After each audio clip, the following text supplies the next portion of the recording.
managed that. Okay, cool. Now, mate, I haven't seen you since, I think it was the opening of the office. It was opening of the Cobden and Hayson office in Surrey Hill. Jeez, what a night that was.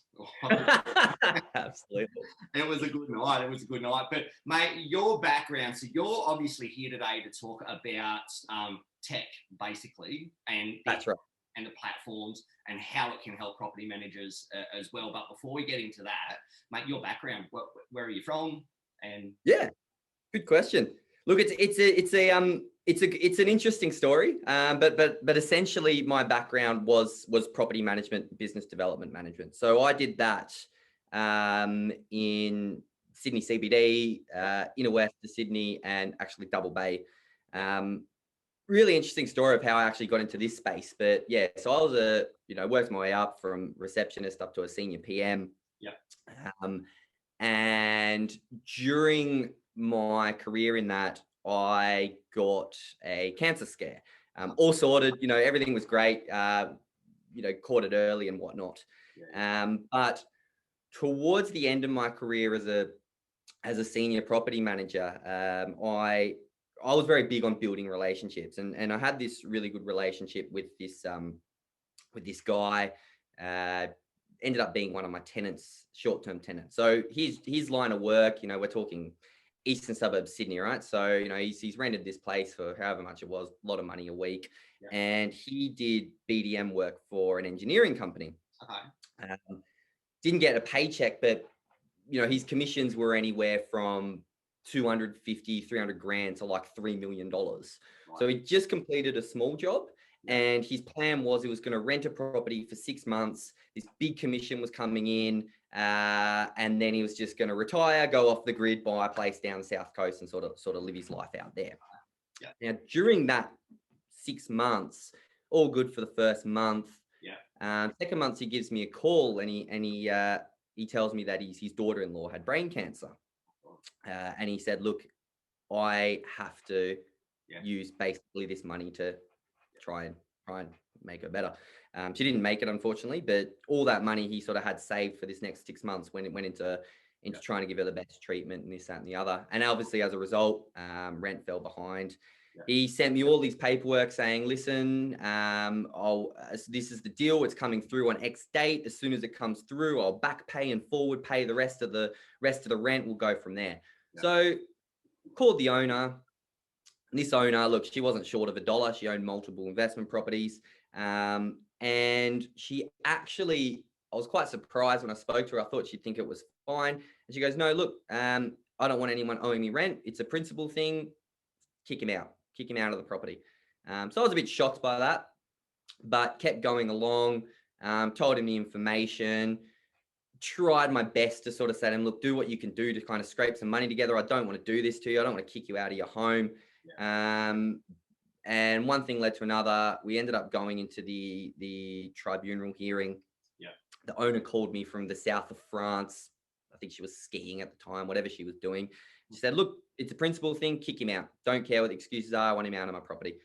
And in the tribunal case, I think where it really started hitting home, because obviously, like I said, I had a cancer scare, and I know how expensive they can be because I had to pay for mine. Yeah. And you obviously have to do mediation. So it's a tiny room. He's sitting opposite me. It's just me and him. We had a pretty good relationship. And I remember at the time telling him basically what the owner instructed me to do. And essentially, I wanted him to sort of get a little bit angry because, you're kind of mirroring. I'm like, oh, well, whatever, stuff, you're going to get angry at me, then forget about it. I don't care.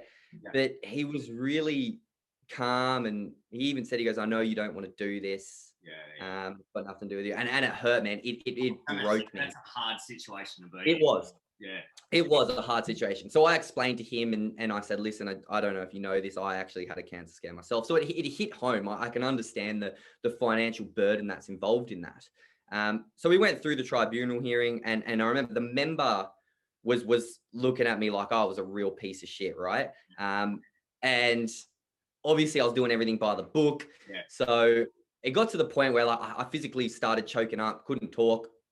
the actual mediator had to walk into the room and said, listen, I just want to be clear. This is not his instructions. It's the owner's instructions.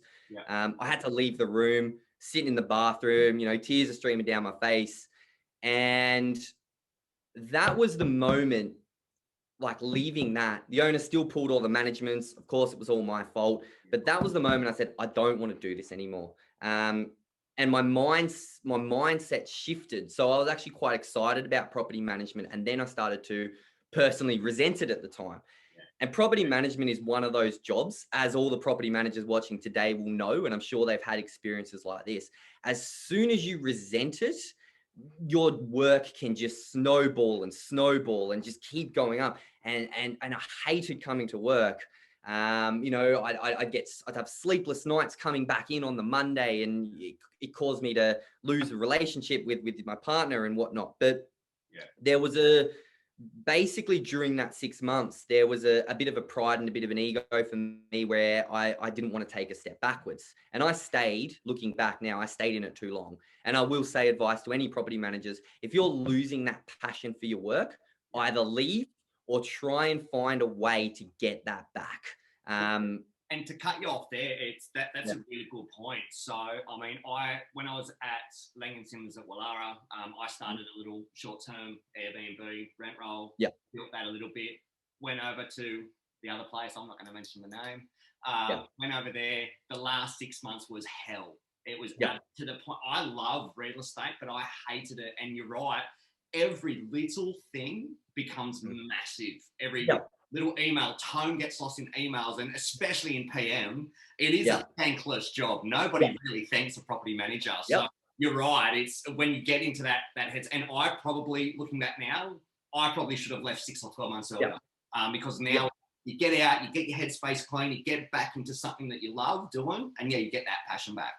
Exactly right. And 100%, I'm like you. I love real estate. I love looking at it from the outside in, and being in a place where I can, you know, offer these unique points of differences and really show the market, you know, where this can end up, because it's an exciting space. But I suppose coming back to it, so stayed in the job. Was sort of the natural progression is to go into sales. I was meeting with a few sales agents. I still wasn't sure whether I was going to do it or not.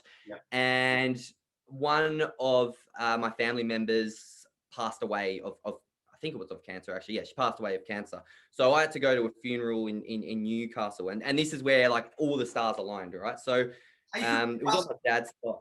Yeah, up in Newcastle. So no, I'm not from Newcastle. I had some family members up there. Yeah, right. Okay. So we were actually sitting at the wake, and it was my dad, funnily enough. We had a quick conversation about LinkedIn. Basically said, look, LinkedIn's a pretty powerful tool. Didn't really think anything of it at the time. So all I did was logged into my LinkedIn, and I had my old company number as my contact number. So I just changed that, put it away, left my phone, continued on the day. Same sort of thing started coming up, you know, like I took a bit of time off for this, started having those sleepless nights, stress going into work. And I just had that clarity. It was like 2 a.m. in the morning. I had the clarity. I went, you know what? Drop the ego. Life's worth more than this. It's time for you to leave and just do a job where you don't have to think about it, and refresh and think about what your next step of action is going to be. So went into work. It was crazy. Went into work on the Tuesday. Bumped into my mum on the way, told her I was going to resign, and handed in my resignation notice. During the day, I kept getting all these missed calls, and I'm trying to call them back. Couldn't get a hold of them. They're trying to call me back, you know, a little bit of phone tag. 6 o'clock, I finally reached this person, and it is a recruiter for the previous company I worked for. And they said, hey, look, we're actually looking for a property manager to become the New South Wales account manager of a tech platform. You know, is it something you're interested in? And I went, you'll never believe this, mate. I just resigned from my job today. And the stars aligned, and that's how it happened. Look, the reason I wanted to get you on here now, there's a couple of questions I want to ask, and it's mainly for my own personal interest. I'm not tech savvy, but look, I'm all over apps and all that kind of stuff. I actually developed a portal for our business in February. We launched it in February last year. So basically, the reason I designed it was, I mean, I've been in the game now 16 years. And there was no platform that brought everything together. So we've got, you can order your print, you can order your social media, you can get your content, it's stored there. You can get submit PR stories, things like that. We've got like a digital CV where you can run all your ads. So basically everything's in the one spot. Now, did I enjoy the creation process? Not really. The back end stuff was a bit fiddly, but this was about a month or 3 weeks before COVID hit. Now, technology and apps and all that kind of stuff is so important, yeah? So how did manage the app, how did it come about? What does it do and how can it benefit people? Yeah, so Managed was actually born off the back of Tom Richards, who is the founder of the platform. He's an ex-real estate agent in Surrey Hills.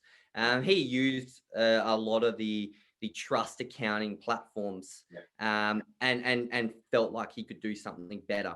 Look, coming back to that whole tech space sort of around property management, you had your right back in the day, you had your consoles and rests, and they were the server-based products that did really well. But because they sort of had this duopoly of the market, they didn't need to embrace or change anything. And what happened is during that time frame, you sort of, the next big thing that came up in real estate was cloud. So it's all about these cloud tech and cloud-based solutions. Yeah. Cloud had actually been around for about 10 years prior to that, but it was the new buzzword in real estate. So what you found was all of these, I suppose, next generation cloud-based solutions. Now, it's still the same principles and processes that you were doing in the server-based solution. The difference is you don't have to do your backups anymore and you can access it from anywhere. Now, that's fine and dandy and great, but why Managed was born, I suppose, to put it bluntly, it's to take property management to that next step. So our unique point of difference in Managed, it is an end-to-end platform, but it surrounds around the payments of rent. There's a lot of internal benefits to a business. So in a business, you're looking at whether you're on cloud or a server-based solution, there can be up to 15 manual touch points in the trust accounting world. So that's daily receipting, reconciliation, end of month process. All of these steps are all done from a human interaction, which obviously includes time.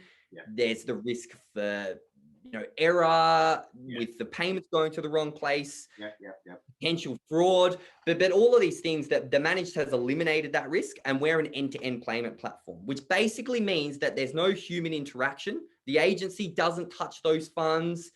Us at Managed don't touch those funds. It's all just done in the back end through automation, which essentially means, one, there's no room for error or risk. So Managed is close to $500 million worth of transactions.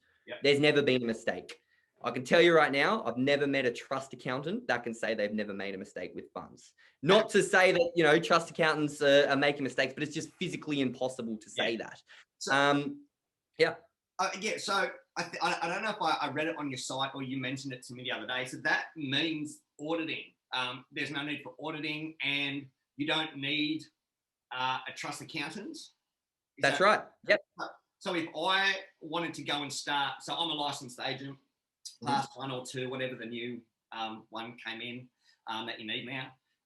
So I could actually go start a real estate company, not have to have an accountant or a trust accountant and all that kind of stuff, legislation-wise, because trust accounting is one of the biggest faux pas in the industry, where people muck it up, and sometimes it is unintentionally. I have seen people that mistakes happen. They actually, and it's not that the agent's trying to do something dodgy. It was just a simple, I've seen it firsthand. So this takes all that away, right? Exactly right. Yep. No need for audits, no need for manual trust accounting, no need to actually operate a trust account. So we take that risk from you. Okay, so a question, if I am a property manager and I'm on the app and I get a strata bill through from a strata manager on behalf of one of my landlords, How does that work? How does it? Yeah, really good question, actually. So how that works is you essentially would upload the bill through the portal. So there's a little bill section where you can upload that bill. Now, from an owner's experience, there's essentially a couple of ways as far as outgoing payments go to them and ingoing payments. And it is, once again, a real unique point of difference, which I want to talk about later, actually, from the owner's experience, where they can choose to get paid at the end of the month. Yep. So what it looks like, it's very similar to PayPal. They've got a wallet. And what happens is every time the tenant pays their rent, if the owner chooses to get paid at the end of the month, that money will just accumulate in that owner's wallet. And at the end of the month, automatically disperse that to them. There's no human interaction. If there's any bills or anything along those lines, you would just upload that bill into the system. If there's money in the owner's wallet to pay that bill, once again, it will automatically disperse that bill to your strata, your water, your council, your tradesman, whatever it looks like. If there's not, when there is enough money in that owner's wallet, it will pay that out essentially. So there is that manual drag and drop for the bills, but other than that, everything else is fully automated in the back end. The owner also will receive notifications to let them know, hey, there's a new bill and whatnot coming in. Now, other unique points of difference through our platform is, one, an owner can actually choose to get paid in real time. So because of that automation, instead of an owner waiting up to 30 days for their funds to hit their account, they can go, hey, I want to get paid as soon as the tenant gets paid. Same concept. If they're wanting to pay their bills out of their rent, it'll just automatically go, okay, I need to hold $200 and pay that and pay the rest to the owner. As well as outgoings through our system. So as an owner, if I want to pay for my outgoings through credit card, which can happen, maybe it's close to Christmas, I've called you up, Nick, and I said, Nick, I really need all my rent. I'm going to pay my outgoings through credit card. The only way for you to do that through traditional trust accounting world is they'd have to go outside of your agency, do that directly, screws up their end of month and financial year statements. Whereas through us, they can do that all through the platform as well. Okay, and it also, especially in the era that we're living in now, where a lot of people are working from home, if it is okay, number one, you don't have to have paper. I mean, here at home in our office, I don't like paper. Everything's on a hard drive, and it takes up about that much room. But then you've got to store those files, don't you? You've got to store every single. I mean, I know everyone's got a digital file now, but if you get the paperwork, you've still got to store that somewhere, don't you? So that's right. Are those days over? The paper kind of files. 100%.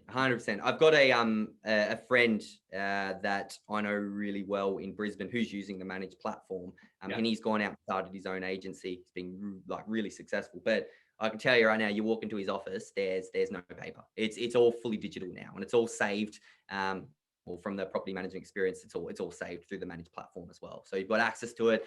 You could be halfway around the world, and if you need something, you can just bring it up through there instead of going, oh man, I left that in my filing cabinet at work. And that's what I love, I suppose, about the modern time that we're living in. My entire business is run through this. Absolutely. It used to be the saying, especially for real estate, your car is your office, but now it's basically you're carrying your office in your hands. We're really in that time. But I mean, coming further to that, when COVID hit back in March last year, we had a lot of people. Now, from the social media marketing point of view, that kind of dropped off a little bit, but then we had a lot of business owners who, we can't do open homes, so we had to teach them how to do Facebook Lives. We had to teach them how to use Zoom. We had to teach them how to use technology. And the one thing that I was really surprised with, the older generation actually, they pick it up quicker, I found, which I was surprised, but now not a lot of people want to go back to the way that we used to do it. So 100%. Is the app, is managed, what's the word I'm trying to, the ease of use. Is it easy for people who are not tech savvy to be able to use it and get the maximum that it's got? Yeah, absolutely. So look, I suppose there's two parts to that question. The first part is, we don't want to alienate the market at all. So if you've got, which we call them internally, like your new school and old school owners, if you've got your old school owner that likes to get paid at the end of the month, likes to receive that end of month statement, likes to communicate through the phone and the email, managed will 100% cater for them. Yeah. The second part of your question, as far as I suppose the benefits and the efficiency gains, in order to get those benefits and efficiency gains, you do need to use the platform to its full capacity, right? So, for example, if you've got an old school owner that likes to be picked, that likes their, all of their communication done through the phone, what you can actually do through managed is, as an owner, I can go into my portal and I can tick boxes. I don't want to be notified about maintenance. I do want to be notified about maintenance. All of these things are obviously part of that process. And the idea of that, I suppose, those smarts means if your owner has fully embraced this technology, it reduces a lot of your administrational tasks strategically and smart for a property manager, because I don't need to speak to that owner about that repair job because he's told me I can go ahead. You won't get that full embracement if they're not using it. But like I said, obviously we don't want to alienate the market. So by all means, if someone doesn't want to use it, we don't force them to as well. Okay, so, and look, this next one, you've probably been asked this a million times before, but sales, can this be used for sales, trust accounting and marketing and commissions and paying, suppliers and things like that? Not right yet, but watch this space because it is on the roadmap to build here. Okay, cool. So is it going to take on Property Tree and REST and all those kind of things? Or 100%. Look, but the idea of managed is it will replace your Property Trees and your REST. So it is an end-to-end property management platform on that space. But like I suppose for me personally, there's a lot of unique points of difference through this. Like you can fully white label the system and do all of these things. But for me, the unique point of difference that managed can offer, and we were the pioneers in this space, and I know there's a couple of others that are sort of building it out now, but it really surrounds itself as far as the day-to-day trust accounting solutions that are manually now being done in an office. Like you said earlier, the ability that as an agency today, right now, Nick, if you wanted to go and start a property management business, you'd have to open a trust account. You'd have to maybe look at hiring a trust accountant. With our system, you can essentially go. Exactly right. It is not cheap at all. Yeah. Okay, so where was I going with that? Now come to that. I did have the comment I was going there. I don't know. I'll edit all this out. All right. The app, okay, built from agents, digital age. Is it easy for the dinosaurs? Built by those in the industry. Should it encourage us to go out? Do you want to get into costs? Yeah, look, there is once again a lot of flexibility with the managed platform as well. Look, real estate, like property management as a business, it is hurting at the moment. So I suppose coming back to my Sydney days, when I first started in the property management business, your average fees were around that 7.7%. They then dropped to 6.6, which then drops to 5.5. And I've seen them at 3.3. Yeah, well, that's right. I've now gone. I was actually, funnily enough, you were mentioning about being stuck because of COVID. I was stuck in Sydney for COVID, and I suppose way off topic, but having that cloud-based solution essentially meant that I could just pick up my job wherever I was. If I didn't have that, I would have been screwed. But I was in Sydney and I was meeting a few agencies around there, and you're right. Those fees have now dropped to around 4.4, as low as 3.3. So one of the things that we do offer at Managed is flexibility surrounding the price. So you can either pay for the platform per property per month, kind of like how your competitors are doing it at the moment. There is another streamline where you can actually not pay for the platform at all. And what that looks like is, I suppose, how we get paid is there's an additional streamline of revenue through your trades. So what that looks like, I suppose, as a tradesman is there's managed receive a percentage fee from the tradesman, which in return means you as a property manager aren't actually paying for the platform. We do have a final one as well, similar concept, but what it is it is a revenue share. So there's a percentage coming out of that tradesman's final bill, and Managed and the agency actually split that off. So put it bluntly, you can pay for the platform, get the platform for free, or actually make an additional streamline of revenue through our platform. which is quite unique to the marketplace. Okay, so in case I forget, I want to come to just how important it is to look after your property management division, because I think that is what kept a lot of businesses afloat over COVID. But for someone like me that's been in the industry for a long time, I may not have been having the best experience where I was working, but I still had enough of a reputation to go out there alone.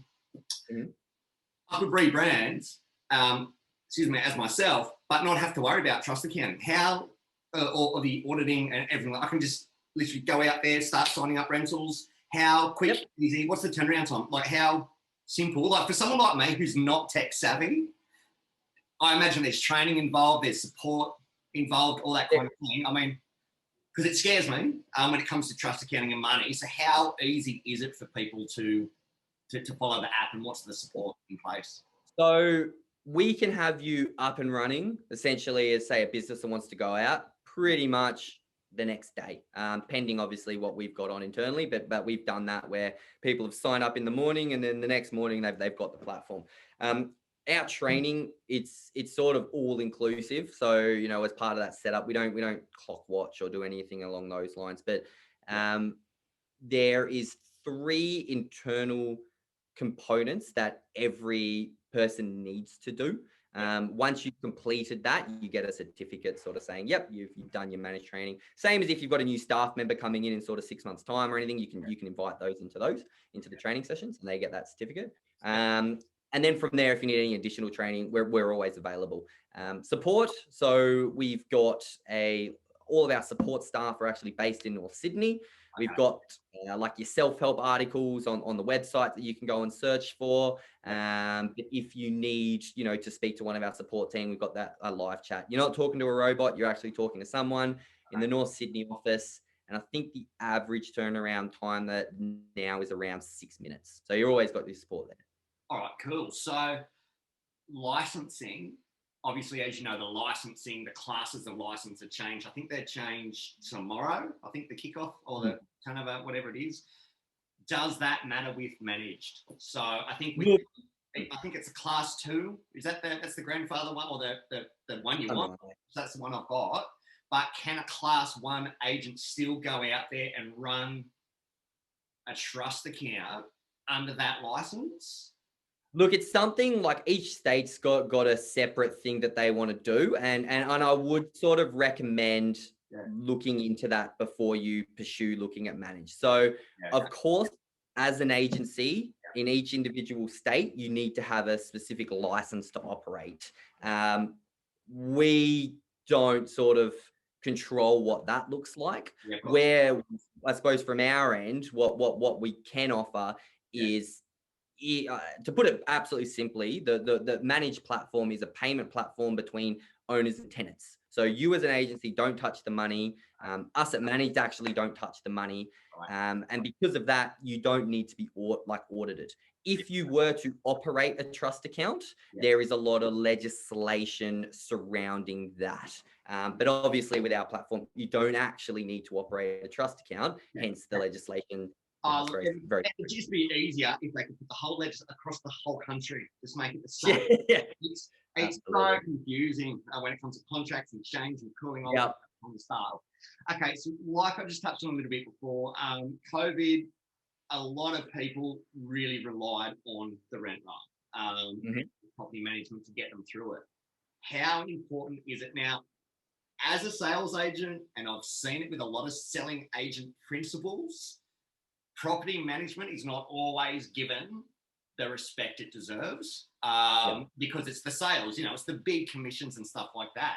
So how important is it to get an app like managed, which does and takes that like, what's the advantage? Okay, what's the advantages for a property manager to have this? Is this so they can get on with the building the rent roll and doing everything else and not having to worry about paying the tradie the $50 to go and cut the grass? So I suppose the first part of your question is, around the rent roll. A rent roll is incredibly important. And I 100% agree with you. I've met so many principals that don't know what their rent roll's worth, don't know how many they've got on their rent roll, don't know how many they're gaining, how many they're losing, and they're just incredibly sales focused. to put it bluntly, any owner, any business owner that is watching this, Yeah. that is your retirement fund. Yeah. That is your investment. That's what you can sell. You can't sell sales. You know, obviously short term, it's great. You're getting all these finances, but this is an asset that you're building up. And when it comes time to look at selling out that to retire or whatever it is, this is the asset that's going to do that for you. So it is really important as a principle to value rent rolls a lot more than what they are today. And I think there is starting to become that shift. But I would stress any business owner looking at this, watch it. And if you're on the contrary, from the sales side of things as well, I mean, each one of these people in your rent roll is the potential that if they're going to sell their property, don't you want them to come to you first? Sounds really silly and basic, but the truth of the matter is I've seen plenty of selling principals that don't even have a relationship with their rent roll. And most of these rent rolls are selling with another agency. Yeah, but at the end of the day, it comes down to relationships, doesn't it? Yep, If you're having a really good, easy relationship on the management side of it. I mean, I have seen in offices I've worked in where managements walk out the door and it's like, well, when was the last time a sales agent spoke to them?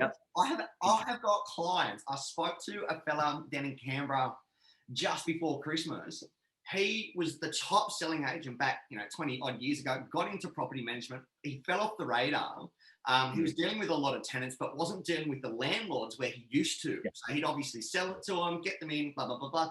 Wasn't keeping in contact. They thought that his business was just sales. They didn't even realize, number one, he was still there. Number two, that they actually did property management. And you've got to, especially as a business owner, you've got to make it easy and you've got to maintain those relationships. And the one thing that I love about our landlords is there's so many opportunities to talk to them and build such a solid relationship.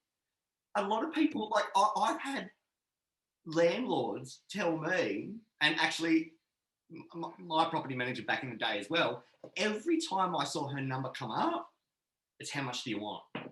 There was no value added to any of the phone calls. And I do love it to death, so I won't mention her name. And she knows who she is. But every time I saw her name come up, it was like, there's a problem, there's something I need to fix. It was never a, hey, mate, just wanted to let you know, we've moved over to this app, everything's going to be automated, like blah, blah, blah, blah. You'll get notifications, things like that. Or, call me and let me know that one down the road, she's been leased, you've got a rent review coming up. There's, you know what I mean? I don't think landlords, I just don't think property management is given the respect in some instances. Oh man, I actually did a video a couple of months back with Dean Yeo. He's part of Red, and I said mirrored the exact same thing as what you just said. You as a property manager, and it was a real shift in paradigm on my end, where I kept calling these owners with problems rather than how's everything going. And this was quite early in my career. One of the guys, and I'm glad he did, he goes, every time you call me, it's a problem. I was like, no, actually, sorry, let me rephrase that. Every time you call me, you're costing me money. Right. And I laughed it off and I sat back and I'm like, holy shit, he's right. If that's the first point when he sees Matthew Wilson, property manager of whatever agency, calling me, and I'm thinking, here we go, what's this going to cost me? That's not the value add you want to your clients. On that point, I suppose the second thing you raised about, say wanting to go out independently today and start up your business and start up property management. So there is some really unique keys that Manage can offer, but there's a really powerful story that, funnily enough, I was talking to, this was only the other day, Jody. So she's the CEO of Coronis Now up in Brisbane. And, real estate is such a competitive market at the moment. You've got 12,500 agencies. There's new ones opening every week. And really, even in your space, like this marketing now and digital marketing, like everyone has got the ability to literally reach everyone in the click of a button, right? So she stood up. She was talking at a conference and she actually asked all the agents in the room, she said, everyone that believes that they've got a point of difference, stand up. So 800 agents give or take, stood up out of their chair, all believing that they had a point of difference. Yeah. She then asked the question, if your point of difference is service, sit down. Now, I think she said all but 4 were left standing. So 800 agents, 796 of them sat down. Yeah. Now, the point I'm making isn't about the point of difference being service. Yeah. Whether you are good at service or bad at service, that's not the point I'm making. But what the point I'm making is that, you know, we've got, and I look at it even as a consumer, right? I get, with my digital marketing on Facebook, I've got 10 agencies at any given time that are flicking through my Facebook feed, right? Yeah. And you've got that one elevator pitch. You've got one chance to impress me as your consumers. And if every agent is saying my point of difference is service, yes, it's not a point of difference anymore. It's not something that's going to add value to your clients. Well, service is so subjective.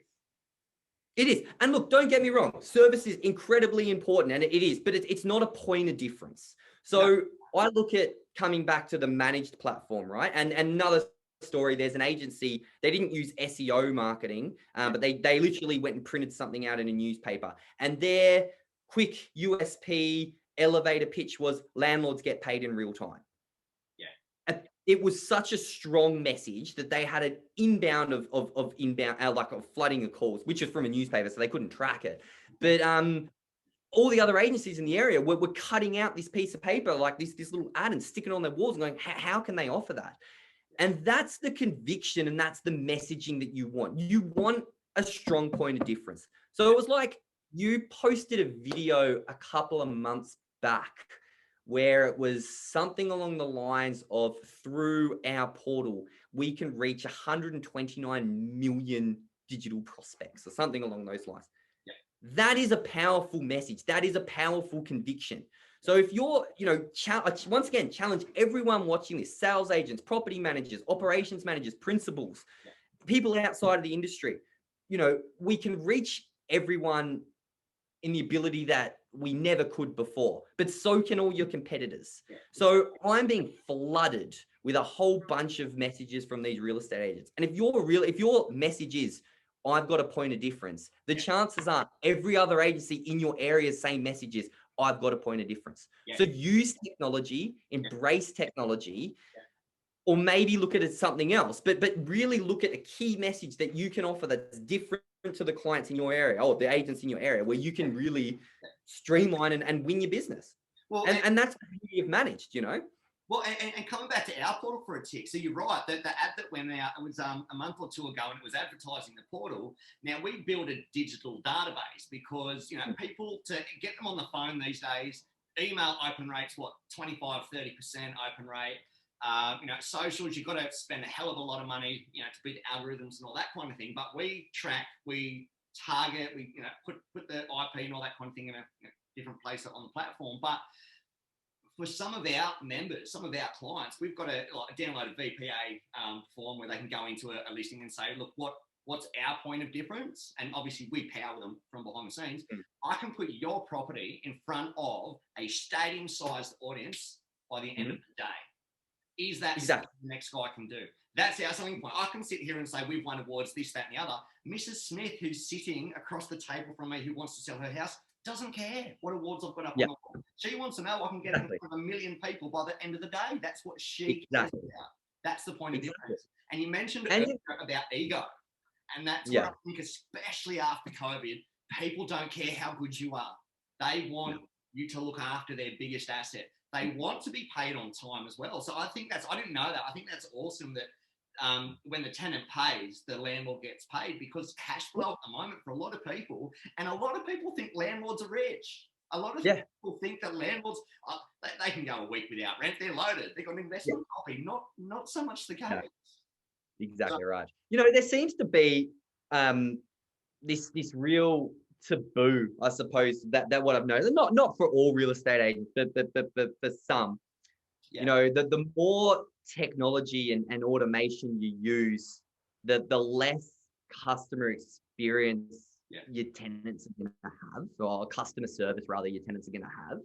And look, once again, it depends on the business and it depends on what's right for you. But if you're just going to sit there and blatantly say, oh, I'm not going to use tech because the more I use tech, the less customer service I'm going to have. You're going to fail. It comes back to the quote that how we sat here today that I loved that you shared, which was, and technology is not going to replace agents, but agents that don't embrace technology will be replaced. Yeah. And it's a powerful message coming back to what I'm mentioning. Because if you're just going to sit there and go, oh, well, I'm not going to use that because my point of difference is my customer service. And the more I use automation, the less customer service I'm going to have. It's simply not true. And, we've mentioned 129 million people in the click of a button by the end of the day. Yeah. Doesn't matter how good you are as an agent. Yeah. There's no way, unless you're embracing that technology and using it to your advantage, that you can hit those numbers. Same with managed. It doesn't matter how good you are on that aspect of the payments of funds and a trust accountant. Yeah. The automation is done in a way that, and unfortunately it is what it is. I'm not trying to say trust accountants, you're obsolete, but automation is always going to, robots in that space is always going to be more powerful than a human. There's no physical way that every day an agency can do their end of month process. So if you want to get ahead of the curve as an agency and you want to provide a point of difference in your area, use that tech and embrace that tech.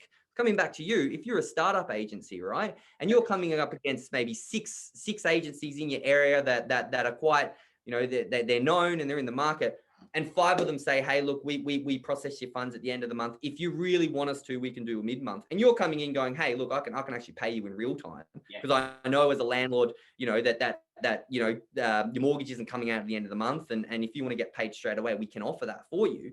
Yep. Mate, that's a powerful message. And internally, it's not actually adding any administrational procedures to your business. It's actually, if anything, reducing administrational procedures, plus giving you a point of difference, plus giving your owners a better level of service. But not only that, where was I going with this? It's not to replace the agents that you've got working there. And you don't need to be a tech guru. You just need someone who is behind you. So we say to our clients, look, we are a part of your team.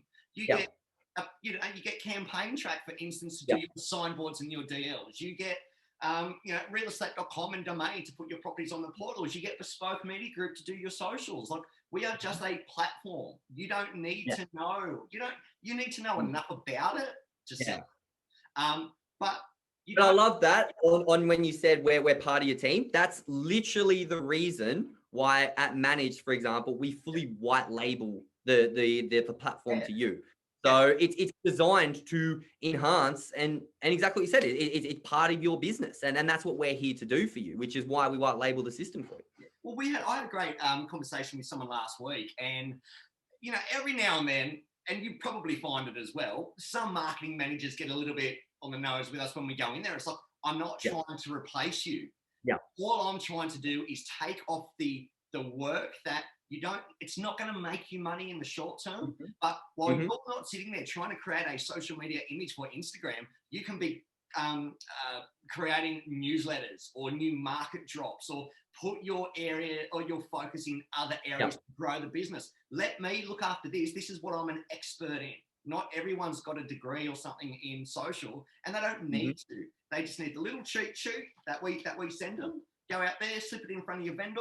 I'm also happy, like, we even offer that service if a vendor is, if they want to call us to get it over the line. Again, coming back to technology, we've got in the platform, we've got it set up so there's templates created, so you can literally walk up to the house, take a photo of it, slip it into the image, and it's all branded and tiled and everything. Hey Matt, I know that you're interviewing another couple of agents, but this is the image that I did on the way up to the house. Can I pump that out on socials tomorrow? Obviously, when you're killing off period, you've got a contract, but that just gives you an advantage over your competitor. And I know you guys find the same thing. It's like, and especially in property management, if they're in the listing and they are pitching against a couple of other property managers, you only need 1 or 2 key points of difference. And that's it, and just focus on that. Yeah, exactly right. Exactly right. Like, real, true key points of difference. If your key point of difference is going to be, I'll give you a better level of service than the agency down the road, it's not a key point of difference. So I hear. what's the difference between 4.4 and 5.5% commission? Yep. Not a lot. But Yep. if you come to me and say, yeah, but you're going to get paid the second it goes into or comes out of the tenant's account, it's going to go straight into yours. All of a sudden, I'm not thinking about that $15. Exactly. Okay, I'm going to get paid on the 17th of the month, not the 28th. Mm-hmm. So, all right. 100%. Mate, I think that's been awesome. I think we've covered heaps. Is there anything you want to add? We'll drop all your details and everything like that, obviously. Yeah, absolutely. Look, I think we've sort of covered everything. I had a few notes, but I think we just, mate, it just flowed that well. But pretty much all of them got answered anyway. So yeah. I was going to say, take the opportunity while you've got it. If there's anything else you want to bring up. Well, look, I suppose like from my end to wrap it up, and if I was going to give a message to everyone that's watching this, embrace technology, embrace automation, look at ways that it's going to add value to your business and add value to your customers. Yeah. And don't be scared. Like just you've got to. We're living in a world where there's constant progression. Yeah. And if you're just going to keep stagnant and keep doing the same things, and your point of difference is what everyone else's point of difference is, it's going to be really, really hard for you to get ahead. Yeah. And mate, to wrap it up, I think coming back to that thing that we spoke about earlier, don't be scared about technology. It's here to help you. And agents that don't embrace technology, technology will replace it. What was it actually? I don't even remember what I said. It was technology is not going to replace an agent. Yes. But if agents don't embrace technology, they'll be replaced. That's it. Yeah, I should remember that, mate. Thank you very much. Yeah, it's got your face on it and everything. It was just something that I said, and I thought, that sounds like an inspirational quote right there. I'm going to have to put that down, mate. That was really funny, right? I know you posted it like a week ago, and I just liked it, and I think I commented on it, right? Yeah. And it stuck in my, like, because I only reshared it like 2 weeks later, and honestly, it just stuck in my head, and I couldn't get it out of my head. And I'm meeting all these clients, and I kept actually saying the quote to them, and I'm like, oh, I read this great quote the other day. I was like, you know what? Needs to be shared. And that's why I went through back on your LinkedIn, found it, posted it out, and yeah. No, very good. Mate, hang tight. I do want to have a chat to you about something else, but off air. And thank you very much. I'm sure everyone got a lot of value out of that. Guys, if you need help with any PM stuff or manage, everything like that, Matt's the guy, and we'll drop his details in the comments. Cheers, Matt.